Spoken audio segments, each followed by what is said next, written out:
बहुजन समाज की और बहुजन नेताओं की उपलब्धि है कि आज कांग्रेस जैसे पार्टी भी जाति आधारित जनगणना की बात करने लगी। देखिए, सही अर्थों में देखिए तो कांग्रेस पार्टी जो है आरएसएस की जननी है। आरएसएस राष्ट्रीय स्वयंसेवक संघ जो बाबा साहेब भीमराव अंबेडकर का आज का संविधान है, इसमें विश्वास नहीं रखते। वो मनुस्मृति के विधान में विश्वास रखते हैं। गुरु गोलवलकर की 2 किताबें जो बहुजन वर्ग की विरोधी हैं, ओबीसी एससी एसटी माइनॉरिटी और नारी जाति की विरोधी हैं, वह स्त्री शुद्धोन्नत्यताम की व्यवस्था में विश्वास रखने वाले लोग हैं।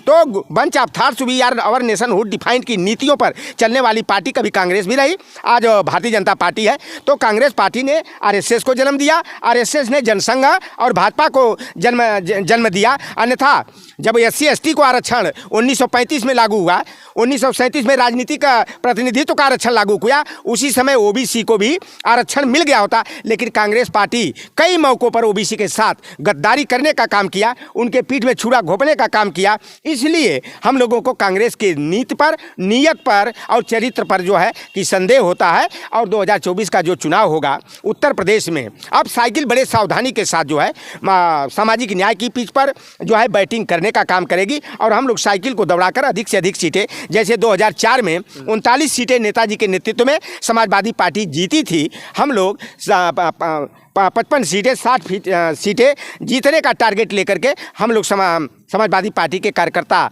काम करेंगे। और 2024 में जो इंडिया गठबंधन की सरकार बनेगी उसमें समाजवादी पार्टी की अहम भूमिका रहेगी। और हो सकता है कि जैसे 6 सांसदों की बदौलत चंद्रशेखर जी देश के प्रधानमंत्री बन गए, 46 सांसदों की बदौलत एचडी देवगौड़ा जी, इंद्र कुमार गुजराल जी, अखिलेश यादव जी और नेताजी भी बन गए होते। अगर टांग खिंचौल अपने लोगों ने नहीं किया था तो रक्षा मंत्री की बजाय माननीय नेताजी जो है 1996 में देश के प्रधानमंत्री बन गए होते। लेकिन हम लोगों को विश्वास है कि पहली बार लाल किला पर जब झंडारोहण हुआ था, तिरंगा झंडा का रोहण हुआ था, तो बागपत के जदवंशी समाज के ही व्यक्ति थे हुकुम सिंह यादव जी, जो लॉर्ड माउंटबेटन के जो है ओएसडी थे, उन्होंने झंडा फहराने का काम किया था।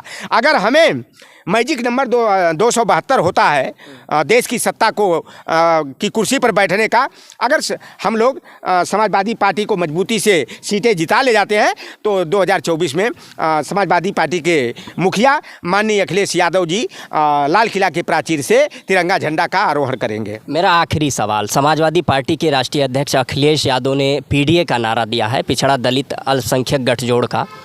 2024 लोकसभा चुनाव को मद्देनज़र रखते हुए समाजवादी पार्टी धरातल पे पिछड़ा दलित अल्पसंख्यक गठजोड़ पर कितना काम कर रही है, क्या रणनीति है, स्ट्रेटजी क्या है? अभी तो कल धरती पुत्र परम पूज्य मुलायम सिंह यादव जी का जन्मदिन है और पूरे हर विधानसभा वार जो है समाजवादी पार्टी जो है कि नेताजी का जन्म दिवस को मनाएंगे। और 26 नवंबर को हम लोग जो है लोकतंत्र और संविधान बचाओ के मुद्दे पर 74वें संविधान दिवस के अवसर पर भी Samajwadi OBC SC ST minority हो और सवर्ण समाज के लोग जिनका संविधान में विश्वास है, लोकतंत्र में आस्था रखते हैं, हम लोग 26 नवंबर को संविधान दिवस पर कार्यक्रम का आयोजन करेंगे। अभी जो है राम अवतार सैनी जी की अध्यक्षता में सामाजिक न्याय चेतना रथ निकल चुका है, महेंद्र राजभर के नेतृत्व में भी रथ निकला है और भविष्य में और भी मंडल सामाजिक न्याय यात्रा निकालने का भी काम किया जाएगा, जनता को जोड़ने और जगाने का काम किया जाएगा। और माननीय राष्ट्रीय अध्यक्ष जी का आदेश निर्देश ले करके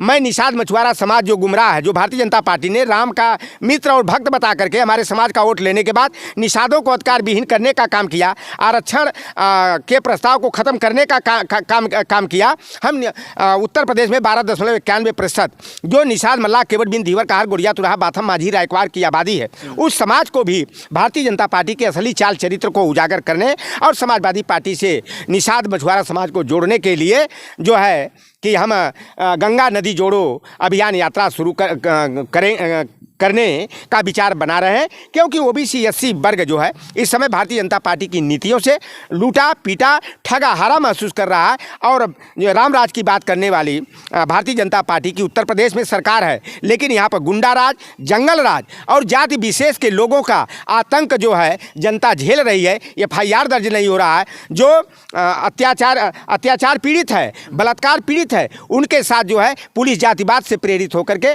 उन्हीं को अन्याय का शिकार, दोहरे अन्याय का शिकार बनाने का काम कर रही है। तो भारतीय जनता पार्टी का जो असली चाल और चरित्र है उसको जनता तक जो है कि पहुंचाने का काम माननीय अखिलेश यादव जी भी कर रहे हैं। समाजवादी पार्टी के कार्यकर्ता भी उसे सेक्टर और बूथ तक जो है पहुंचाने के अभियान में जुटे हुए हैं और निश्चित रूप से 2024 के चुनाव में उत्तर प्रदेश में साइकिल दौड़ेगी और कमल मुरझाएगा। भारतीय जनता पार्टी 2024 में जो है इंडिया गठबंधन के जो साझेदार दल हैं धूल चटाएंगे और इनसे जो है देश लोकतंत्र और संविधान को बचाने में सफल होंगे। बहुत शुक्रिया हमारे साथ बातचीत करने के लिए। समाजवादी पार्टी के फायर ब्रांड नेता सोशल एक्टिविस्ट लोटनराम निषाद जी थे। इनका कहना है कि 2024 में जो अखिलेश यादव ने पीडीए का नारा दिया है, पिछड़ा दलित अल्पसंख्यक का नारा दिया है, उस मूवमेंट पर उस गठजोड़ पर हम काम करेंगे।